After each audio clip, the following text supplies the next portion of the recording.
Reka nsubire ndagwe kaze nshuti munywanyi wacu ndagwe mwiriwe canke mwaramutse bivanye naho muherereye kuri mwe mwese mumviriza amakuru n'ibigana dutambutsa kuri imbonesha kure yacu ari nayo yanyu ya Burundi News TV. Ndabwira ukuri aka kanya makuru akomeye cyane ayijije kudushikira avurwa ngaha mu gihugu caciza c'u Burundi na makuru ateye ubwoba aho gushika ubu ngubu kuri radio n'imbonesha kure vy'igihugu ibintu bijeje gukomera cyane nkuko vyigeze vyibonekeza mu minsi yaheze ubwo mukuru w'igihugu nyene General Major Evariste Ndayishimiye atari ngaha mu gihugu c'u Burundi aho yarakwijwe indwi zishika zibiri mu makungu. Ariko gushika ubu ngubu rero ikicuka ca kudeta coba kibonekeje umukuru w'igihugu nyene General Major Evariste Ndayishimiye ari ngaha mu gihugu caciza c'u Burundi nubwo bivurwa yuko aremvye cane. Amasoko yacu rero mu bakorera muri iki kibanza barashikiriza amakuru akomeye cane nyene ariyo tugira ngo tuze gukomoza ko kandi tubatosorera tubashitsa ko yose idonido. Ni nyuma yuko basanze ikiranga kudeta mu marembo canke mu bwinjiriro bwaha kuri radio n'imbonesha kure vy'igihugu. Ivyo rero bikaba vyaciye bitera uruhagararaho haje hafatwa ingingo ikomeye cane yo kuharungika ibigwanisho biteye ubwoba inkoho ibimodokari vya muzinga vy'intambara. Gushika ubu ngubu rero amasoko yacu akaba hejeje gutosora iyi nkuru kugira ngo yose tuyibashitse ko mu buryo bw'idonido. Bikaba rero gushika ubu ngubu biriko biribazwa ko n'abatari bakeyi. Reka rero tugaruke rero tuyibashitse ko mu makuru yacu mu buryo bw'idonido.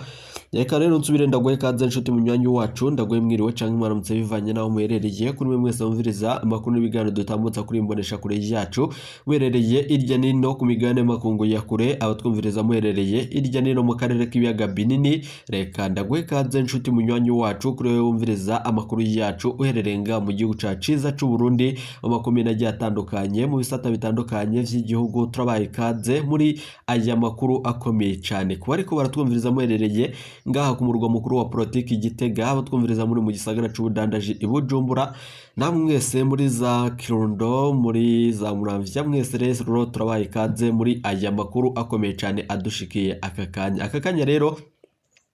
Reka nsubire ndagukangurukira cyane nshuti munywanyi kuri waje gupyonda ijambo sabone kuba tarabikora akaniko karyo ndagusaba muri kamusi iyi video urabanditse ijambo sabone fyonde ko uracurabana arakazo jyano nyene fyonde ko hama tuje turabana amakuru n'ibigano dutambutsa kuri Burundi News TV. Gushika ubu rero ndabibutse yuko ayari amakuru avurwa mu bisata bitandukanye igisata ca politiki umutekano n'agateka kazira muntu mukayatorizwa n'umugwa amenyesha amakuru w'umuhinga akorera ngaha mu gihugu c'u Burundi n'abandi bakorera irya nino mu karere k'ibiyaga binini. Ingingo nkuru turazifatira ku makuru akomeye cyane ahejeje kudushikira mu gihugu c'u Burundi nyuma yuko kuri iki gitondo ariho habonetse rogo mu bwinjiriro bwo kuri radio n'imbonesha kure vy'igihugu. Iyo rogo rero yoba yariremwo amaraso na cane mu idarapo ry'igihugu c'u Burundi uko vyaboneka ku isanamu yibonekeje. Bakaba rero bakoze ako karango kandikishijwe kudeta. Gushika ubu rero ibi vyose rero bikaba ari ibintu biriko biraboneka mu gihugu c'u Burundi bikaba vyaciye bitera uruhagarara abo kuri abahora bakorera muri ico kibanza. Rero bakaba bashikiriza yuko amakuru ateye ubwoba. Gushika ubu ngubu amakuru dukura mu basirikare bahora bacungerera umutekano ngaho na makuru adahumuriza ari nayo nyene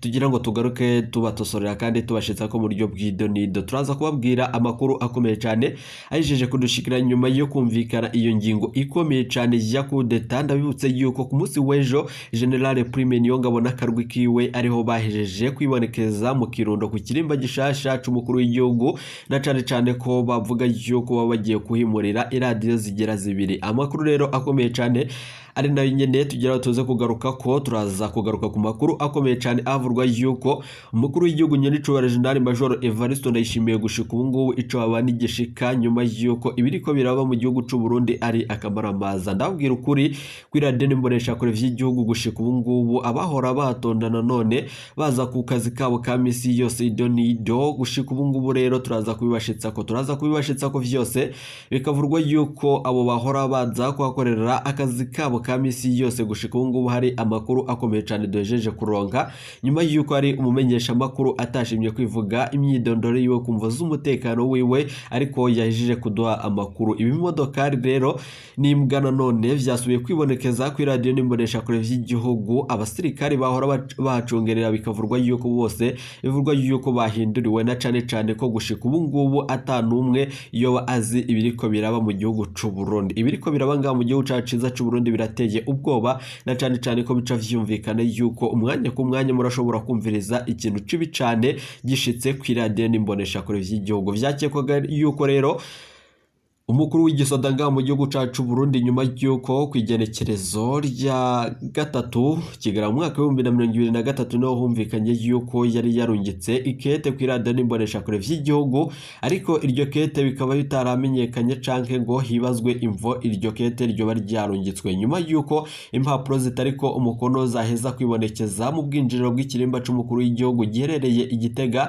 Mwarumvirije ivyakurikiye, bamwe mu basirikari bahora bacungera bamwe bapfungiye mw'ikavi yo kwa Ndayishimiye na cane kuko amwe mu masoko yo mu biro vy'umukuru w'igihugu avyemeza. Amasoko yacu rero y'ibanga aremeza ko ibigiye kuba ngaha mu gihugu cacu ciza c'u Burundi nyuma y'uko ndabibutse yuko ubuvugishwa nabwo wejeje imisi itari mike y'ibwibonekeza mu gihugu c'u Burundi. Umukuru w'igihugu nyaricubahiro General Major Evariste Ndayishimiye gushika ubu ngubu rero yama aboneka yuko nkaho atwarisha igihugu cacu ciza c'u Burundi ubujanja n'ubuswahili nk'uko wenyene yabishikirije. Gushika ubu rero ikiriko kiraba mu gihugu c'u Burundi ni ibintu biteye ubwoba, ari navyo nyene tugira ngo tubasigurire abene gihugu bamenye ibiriko biraja mbere ngaha mu gihugu c'u Burundi. Amakuru rero ava muri bamwe mu basoda twagiranye ikiyago na cane bahora bakora kw'iradiyo n'imbonesha kure vy'igihugu, nuko mu masaha y'ijoro ariho nyene basubiriwe n'abandi basoda bava mu ikambi y'umukuru w'igihugu yahora icungerera mu ikambi y'umukuru w'igihugu. Abo basirikare rero gushika ubu ngubu rero bikaba bitaramenyekana imvo yavyo, ariko amasoko yacu yibanga mu gisirikare aremeza ikintu gikomeye cane. Inkoho rero n'imbwa gushika ubu ngubu zarungitswe kw'iradiyo n'imbonesha kure vy'igihugu. Gushika ubu ngubu abasirikare sinzi nibo nyene bari ku micungararo y'imbonesha kure mu gihugu c'u Burundi. Umwe rero mu bamenyesha amakuru yaduhaye amakuru atashimye kwivuga amazina yiwe kumvuza umutekano wiwe, reka tubigaruke ko vyose mu buryo bw'idonido. Gusa mbere yuko tubandanya kuri ayo makuru, reka munyemerere amakuru yacu tubanze nk'uko twahora tubigenza tuyatangurire ku makuru akomeye cyane abayishije kudushikira mu gihugu c'u Burundi n'ayandi avurwa irya nino ku migabane y'amakungu ya kure. Mu nyuma turaza kugaruka tubashitsa ko ayo makuru avurwa ibiriko biraba mu gihugu c'u Burundi kubijanye n'amagara y'umukuru w'igihugu nyaricubahiro General Major Evariste Ndayishimiye n'imvo z'iyi coup d'etat ibiriko biraba mu gihugu c'u Burundi kw'iradiyo n'imbonesha kure vy'igihugu RTNB.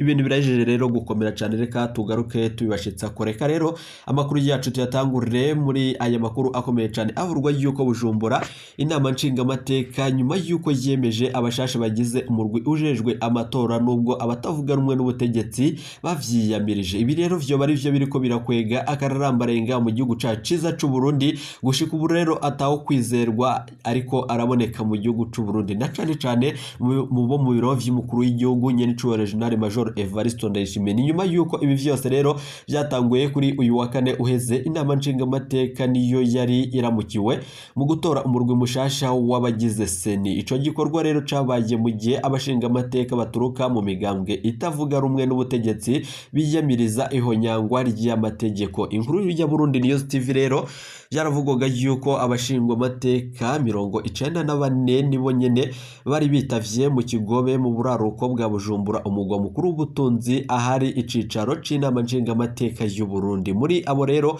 harimwo abashingamateka b'umugambwe wa mbere utavuga rumwe n'ubutegetsi wa CNL nyuma yuko abone none haheze amezi abiri barigabuye bivuye ku kutumvikana kuri muri uwo mugambwe. Ayandi makuru rero bikavurwa yuko umurwi w'abashingamateka bayoborwa na Rwasa Agato ni nyuma yuko indongozi ya CNL yasohotse iva mu bikorwa vy'iyo nama. Rwasa ni wenyene arongoye umurwi w'abashingamateka bo muri CNL nyuma yuko icegera ciwe Leopold Ndayisenga ari mu murwi w'abashingamateka 10 batangaje ko bakuye Agato Rwasa mu burongozi bwa CNL. Ni nyuma yuko rero kubera iyo mvo itandukanye iriko yibonekeza muri uyo mugambwe bivurwa yuko Rwasa yatumye uwundi mushingamateka gutangaza ikinjura ry'abashingamateka bo muri CNL. Uwo nanone nawe nyine ni Pampire Marayika. Nkuko rero tubishikirizwa yasiguye ko habaye ihonyangwa ry'amategeko ubwa mbere umurwi mushasha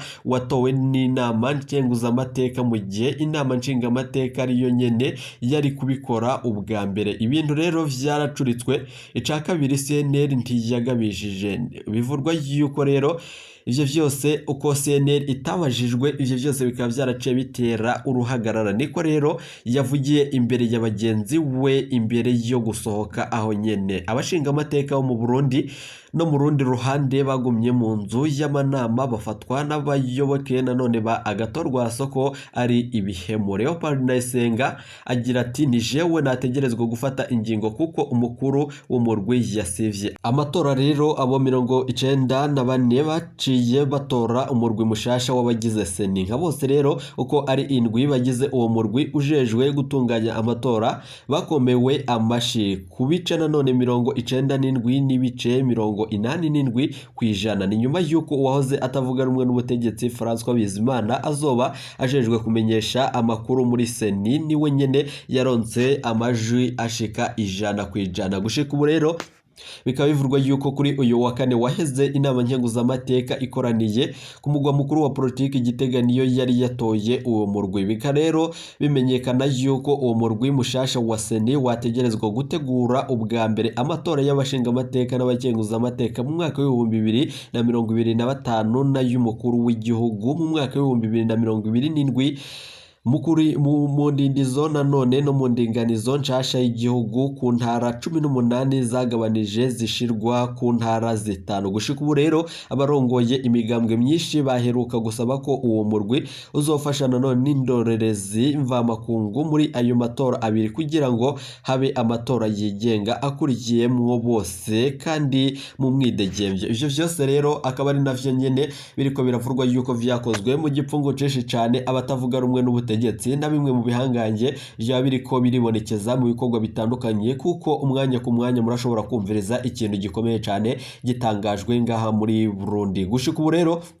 reka tubandanye amakuru yacu tuyabandanirize ku makuru akomeye cyane yeje kudushikira avurwa irya nino muri Republika Iharanira Intwaro Rusangi ya Kongo. Muri RDC abantu 7 biciwe muri Mawuyano nyuma yuko amakuru akomeye cyane turonka abantu batari munsi y'indwi barishwe mu gisagara ca Mayuwano muri teritwari ya Mambasa ni mu ntara ya Ituri mu buseruko bwa RDC. Amashiramwe yigenga atangaza yuko iryo bara ryaguye atomora yuko abagwanyi b'umurgo wa Uganda IDF ari bo nyene bakoze ubwo bwicanyi. Inkuru ya Burundi News TV kuva mu ndwi iheze aho aba IDF binjira Mambasa muri nyuma bakorerayo igitero kubw'amasoko yaho nyene. Aba IDF nanone basubiriye kuboneka Mambasa inyuma y'ukwezi kose kwa Gahengwe. Ni nyuma yuko mu nyuma kuri uyo w'Imana uheze bivurwa yuko niho hatorwa ibiziga 7 harimo abana 4 umukenyezi n'abagabo 2. Niko rero bimenyeshwa n'amashiramwe yigenga akorera ngaho. Asaba rero ingabo zijejwe umutekano muri RDC gutabara vyihuta kugira ngo bamure nanone abo bagwanyi. Ico gice rero cari kimaze umwaka urenga mu Gahengwe inyuma y'ibitero vy'uwo murwi witwaje ibigwanisho. Ico gihe rero abanyagihugu benshi barishwe amazu n'ibidandazwa biraturirwa. Nayo ayandi makuru akomeye cyane reka tuyerekeze mu makuru avurwa irya nino ku migane y'amakungu ya kure. Mu gihugu ca Korea ya ruguru Kim Jong Un yagaragaye akorora mosozi igihe yariko asaba abagore bo mu gihugu ciwe ko bavyara cane. Ni mu gihe rero ico gihugu kimaze igihe cugararijwe nanone n'ubukene bw'abana bavuka. Mu ihuriro ry'abakenyezi ryo ku rwego rw'igihugu ryabereye Pyongyang muri ico gihugu bikavurwa yuko hari kuri uyu w'Imana Perezida Kim Jong Un nanone ariko yinginga abo bakenyezi ko batererera umuganda ku kibazo kijanye no kuba igabanuka ry'abana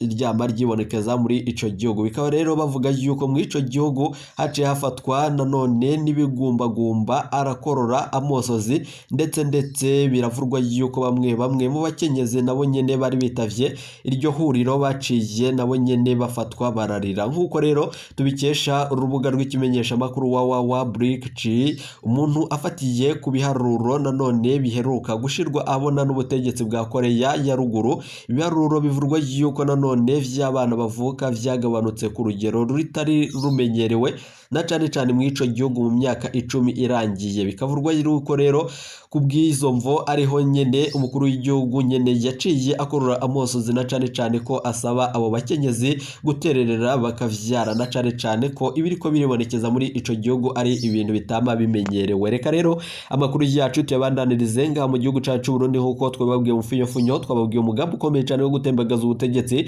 bwa nyiricubahiro General Major Evariste Ndayishimiye nyuma yuko ivyibonekeje muri aka gatondo ari ibintu biteye ubwoba. Inkoho zinini nizo nyene zarungitswe ku radio n'imbonesha kure vy'igihugu kubw'amasoko yacu habonetse amakuru avurwa yuko hari irogo yazindutse yibonekeza ku bwinjiriro bwo ku radio n'imbonesha kure vy'igihugu irimwo ibendera canke ry'igihugu ngaha mu gihugu cacu c'u Burundi nyuma yuko amakuru akomeye cyane ahejeje kudushikira bivurwa yuko ryari rimwo amaraso na cyane harimwo n'akarogo ka kudeta. Ivyo rero tukaba habwa na bamwe mu bamenyesha makuru b'abahinga bakorera kuri iyo radio n'imbonesha kure vy'igihugu bakaba babishikirije ku bw'amasoko yacu yibanga akaba ari n'ibindi bintu bikomakomeye duhejeje kuronka. Gushika ubu rero umukuru w'igihugu nyiricubahiro General Major Evariste Ndayishimiye aho amagara yiwe nyene ageramiwe bikaba bivurwa yuko umwanya ku mwanya murashobora kumvireza itangazo giturumbuka ritambutswa ku radio n'imbonesha kure vy'igihugu. Gusa abakorera muri ico kibanza nabo nyene barafise ubwoba ko umwanya ku mwanya barashobora guhindurirwa na cyane ko abasirikare